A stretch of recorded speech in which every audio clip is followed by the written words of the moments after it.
അസ്സലാമു അലൈക്കും. ഞാൻ ഇന്ന് വന്നിട്ടുള്ളത് കുട്ടികൾക്ക് വേണ്ടിയിട്ടുള്ളൊരു സ്നാക്കായിട്ടാണ്. കുട്ടികൾക്ക് മാത്രമല്ല വലിയവർക്കും വലിയ ഇഷ്ടമാവും. ആദ്യം തന്നെ നമുക്ക് ഡൗ തയ്യാറാക്കാം. 1 കപ്പ് മൈദ, വളരെ കുറച്ച് മൈദയെ ആവശ്യമുള്ളൂ. കാരണം ഇത് നമുക്കൊരു ലാസ്റ്റ് ഒരു പ്രോസസ്സിന് മാത്രമേ ആവശ്യമുള്ളൂ. ആവശ്യത്തിനുള്ള ഉപ്പ് ചേർക്കുക. എന്നിട്ട് നമ്മൾ സാധാരണ കുഴയ്ക്കുന്ന പോലെ നോർമൽ വെള്ളം ചേർത്ത് നല്ല സോഫ്റ്റായിട്ട് കുഴച്ചെടുക്കുക. ഞാനിവിടെ 2-3 ഡ്രോപ്പ് ഫുഡ് കളർ ചേർക്കുന്നുണ്ട്. യെല്ലോ കളറാണ്. ഈ പിക്കിൽ നമ്മൾ കണ്ടില്ലേ, ജസ്റ്റ് ഇങ്ങനെ ഒരു വള്ളി പോലെ ആ ഭാഗം യെല്ലോ കളറായാൽ ഒരു നല്ലൊരു അട്രാക്ഷൻ ഉണ്ടാവും. അതിന് വേണ്ടിയിട്ടാണ് ഫുഡ് കളർ ചേർക്കുന്നത്. എന്നിട്ട് നോർമൽ വെള്ളം ചേർത്ത് നല്ലപോലെ സോഫ്റ്റായിട്ട് കുഴച്ചെടുക്കുക. ഇത് അധികം സമയം വെക്കണമെന്നൊന്നുമില്ല, ഒരു 15 മിനിറ്റ് നേരം മതി. അതിനുശേഷം നല്ല രീതിയിലൊന്ന് പരത്തിയെടുത്താൽ മാത്രം മതി. കണ്ടില്ലേ, കുഴയ്ക്കുമ്പോൾ നല്ലൊരു യെല്ലോ കളർ വന്നിട്ടുണ്ട്. കുട്ടികൾക്കൊക്കെ ഒന്നൊരു അട്രാക്ഷൻ വരാൻ വേണ്ടിയിട്ടാണ്, വേറെ പ്രത്യേകിച്ചൊന്നുമില്ല. നമ്മൾ സാധാരണ ചപ്പാത്തിക്കും ഒക്കെ കുഴയ്ക്കുന്ന പോലെ സോഫ്റ്റായിട്ട് കുഴച്ചെടുക്കുന്നു, അത്രയേ ഉള്ളൂ. എന്നിട്ട് ഞാൻ പറഞ്ഞ പോലെ ഒരു 15 മിനിറ്റ് നേരത്തേക്ക് മാറ്റി വയ്ക്കുക. കണ്ടില്ലേ, നല്ല സോഫ്റ്റ് ആയിട്ടുള്ള ഡോ ആണ്.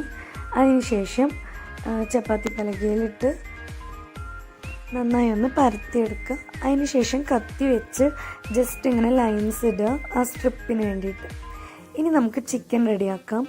ചിക്കൻ, അതിലേക്ക് ആവശ്യമായ ഐറ്റംസ്: പുതിനയില, മല്ലിയില, കുരുമുളക് പൊടി, ഒരു ഹാഫ് ലെമൺ, ഒരു സവാള, ഇഞ്ചി വെളുത്തുള്ളി പേസ്റ്റ്, ഗരം മസാല, ആവശ്യത്തിനുള്ള ഉപ്പ്, ഇത്രയും ചേർത്ത് മിക്സിയിൽ ഗ്രൈൻഡ് ചെയ്തെടുത്തിട്ടുള്ളതാണ് ഈ കാണുന്നത്.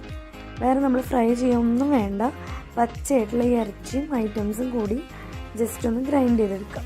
എന്നിട്ട് ഒരു കുഞ്ഞു ബോൾസായിട്ട് ഷേപ്പ് ചെയ്തെടുക്കുക. കണ്ടില്ലേ, ഷേപ്പ് എങ്ങനെയാണെങ്കിൽ ടിപ്പ് ഭാഗം കുറച്ച് മെലിഞ്ഞിട്ടും ബാക്കിലോട്ട് വരുമ്പോൾ കുറച്ച് വീതിയിലും വേണം കുഴച്ചെടുക്കുക. അതിനുശേഷം നമ്മൾ നേരത്തെ കട്ട് ചെയ്ത് വെച്ച സ്ട്രിപ്സില്ലേ, അതുകൊണ്ട് ജസ്റ്റ് ഇങ്ങനെ ലൈൻ പോലെ കവർ ചെയ്ത് കൊടുക്കുക. ഇത് ശരിക്കും നമ്മൾ തേനീച്ചുണ്ടല്ലോ, ഹണി ബി, അതിൻ്റെ ഒരു ലുക്ക് വരാൻ വേണ്ടിയിട്ട് മാത്രമാണ്. നല്ല സിമ്പിളാണ്. ഇത്രയാണ് നമുക്ക് പ്രോസസ്സ് ഉള്ളൂ. കണ്ടില്ലേ, ഓരോന്നായിട്ട് എടുത്തിട്ട് ഇതുപോലെ കവർ ചെയ്ത് വയ്ക്കുക.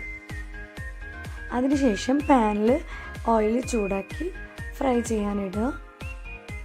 നല്ലൊരു ഗോൾഡൻ ബ്രൗൺ കളർ വരുമ്പോൾ എടുക്കുക. സോസോ മയണൈസോ കൂട്ടി നമുക്ക് കഴിക്കാവുന്നതാണ്. അങ്ങനെ സിമ്പിളായിട്ടുള്ള ചിക്കൻ ഹണി ബി റെഡിയായി.